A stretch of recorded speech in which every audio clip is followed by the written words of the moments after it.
আসসালামু আলাইকুম ফ্রেন্ডস, সবাই কেমন আছো? আশা করি আল্লাহর রহমতে সবাই দূরে এবং কাছে যেখানে আছো ভালো আছো। তো আমি তোমাদের বন্ধু ফারজানা ফিরোজ। দেখতে পাচ্ছ আজকে ছাদ থেকে যে সিমগুলো শুকাতে দিয়েছি এগুলো নিয়ে আসছি। নামিয়ে আনার পরে এগুলোকে লাঠি পিঠে করতেছি আমি এবং বাচ্চারা মিলে। লাঠি ফিটে করতে করতে দেখো অনেকগুলো বিচি বের হয়ে গেছে এখানে। তো এভাবে যদি লাঠি পিঠা করা যায় তাহলে তাড়াতাড়ি বিচিগুলো ছেড়ে আসে। মাশাআল্লাহ দেখতে পাচ্ছ গুলো দিয়ে ঝাড়ার পর তোমার এতগুলো হয়ে গেছে সিমের বিচি, আর এখানে খোসাগুলো পড়ে আছে। আর এদিক দিয়ে তোমার একটু আচার করে নিয়েছিলাম কিছুদিন আগে, তো আচারটা শুকনো শেষ। এখন এটাকে বিভিন্ন শেপে করে নিচ্ছি। বাচ্চারাও আমাকে হেল্প করতেছে, আমিও করতেছি একসাথে। তো বক্সে ভরে তোমার নর্মাল ফ্রিজে বা এমনি নর্মাল টেম্পারেচারে রাখলে অনেক দিন থাকে, খেতেও ভীষণই মজা হয়, ম্যাঙ্গো বারের মতোই লাগে।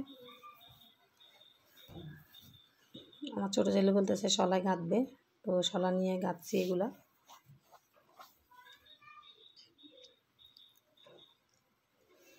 তো এখন বিকেলবেলা তোমার ইফতার তৈরি করা শেষ।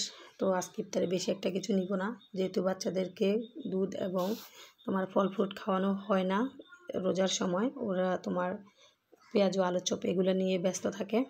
তো আজকে ভিন্ন রকম একটা আইটেম করলাম। তোমার এখানে পরোটা করছি, পরোটাটার মধ্যে তোমার ডিম আর দুধ দিয়েছি, দিয়ে কাই তৈরি করছি। তো এটা দিয়ে তোমার পরোটা তৈরি হয়েছে।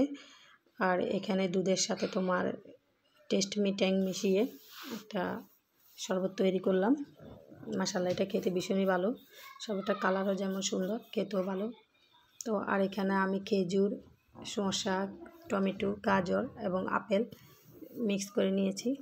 নিয়ে এটা একটু চিলি ফ্লেক্স দিয়ে দিয়েছি, দিয়ে এতে সামান্য পরিমাণ লবণ ব্যবহার করব, পরিমাণ মতো যতটুকু লাগে। তো আর এখানে রান্না করা মাংসের ঝোল দিয়ে দিব কিছুটা।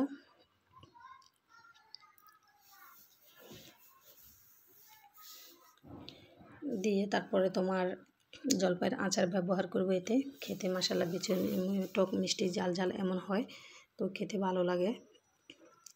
এদিক দিয়ে শরবত তৈরি করে ফেলছে আমার ছেলেটা, আমি পরিমাণ মতো লবণ সব কিছু দিয়ে দিয়েছি। তো এখন ছেলেটা গ্লাসে পরিবেশন করতেছে। ওকে বলতেছি বাবা এখানে আপেল কুচানো আছে, আপেলগুলো উপর থেকে ছড়িয়ে দাও।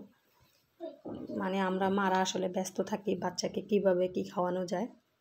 তো এক এক দিন এক এক আইটেম করলে ওদের যেমন দুধটাও খাওয়া হচ্ছে, ফলটাও খাওয়া হচ্ছে, সাথে ডিমটাও খাওয়া হচ্ছে, তো তোমার টেস্টও পাল্টাচ্ছে। তো আমার দুই ছেলে আমাকে যদি হেল্প না করতো, আমি একা একা মানে পুরো সব কিছু সামলানো ভীষণই কষ্টদায়ক হয়ে যেত। তো ওই দিক দিয়ে আমার আচারটাও তৈরি করা শেষ।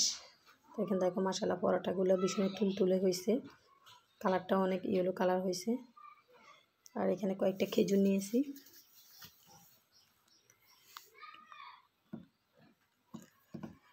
তো এখন আমরা ইফতারের জন্য অপেক্ষা করতেছি, কখন মসজিদে আজান শোনা যাবে আর ইফতার খাবো। সবগুলো নিয়ে বাচ্চাদেরকে গুছিয়ে নিয়ে বসছি। এরপর যে আজান দিয়ে দিল, ইফতারের দোয়া পড়ে বিসমিল্লাহ বলে খাওয়া শুরু করে দিলাম।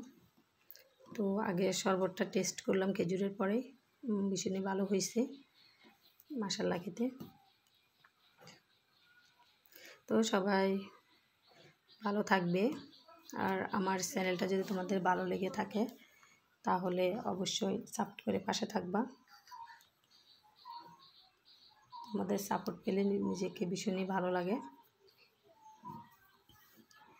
তো ওই দিক দিয়ে দেখতে আসো আমার ছোটো ছেলে বড় ছেলে বসে গেছে। আমার ছোটো ছেলেটাকে আজকে দুপুরবেলা তোমার ডাক্তারের কাছে নিয়ে গিয়েছিলাম, ওর পুরো শরীর অ্যালার্জি উঠে গেছে। তোমার মশা কামড়ালে যেমন ফুলে যায় এমনই। তো 2-3 ডাক্তারের থেকে খাওয়ানো হয়েছে, খাওয়ালে তোমার দমন ধরে, তারপর আবার চলে আসে। তো এখন তোমার রবিবারে এখানে বড় একজন MBBS ডাক্তার আসে, তো ওর কাছে নিয়ে যাওয়া। অনেক সিরিয়াল ছিল, প্রায় তোমার 10টা 10:30টার সময় গেছি, তোমার 1টার সময় আসছি। তো দেখো ওকে ভীষণই খালি গায়ে রাখা হয়, গরম থেকে এগুলো নাকি হচ্ছে, একটু একটু গরম পড়তেছে সেই জন্য। তো সবাই মিলে খাওয়া দাওয়া নিয়ে ব্যস্ত এখন। তো সবাই ভালো থাকবা, আল্লাহ হাফেজ।